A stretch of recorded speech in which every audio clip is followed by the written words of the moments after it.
La femme se concentre sur sa broderie dans le salon. Soudain, elle entend des bruits de pas venant de l'étage. Elle pense qu'il s'agit du ménage de la femme de chambre. Elle a donc demandé à la gouvernante de rappeler à la femme de chambre de faire moins de bruit. Mais après le départ du majordome, le bruit à l'étage est devenu de plus en plus fort. Même le lustre sur le toit tremblait. Mary, qui était sensible au bruit, n'en pouvait plus.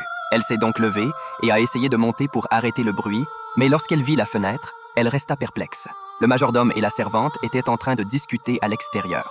De toute évidence, ce n'était pas la femme de chambre qui faisait du bruit. Le fils étudiait dans sa chambre. La fille se tenait dans le salon. Mais qui faisait du bruit à l'étage? Curieuse, Marie monte pour le savoir. Elle s'est aventurée dans la buanderie. Tous les meubles de la pièce sont recouverts d'un tissu blanc. Rien ne semble sortir de l'ordinaire. Mais en regardant autour d'elle, elle tremble. Soudain, le bruit d'une respiration lui parvient. Puis les voix de plusieurs personnes qui parlaient ont résonné dans la pièce. Elle se rapprochait de plus en plus d'elle. Mary a eu tellement peur qu'elle a reculé, mais elle heurta accidentellement une main dans son dos.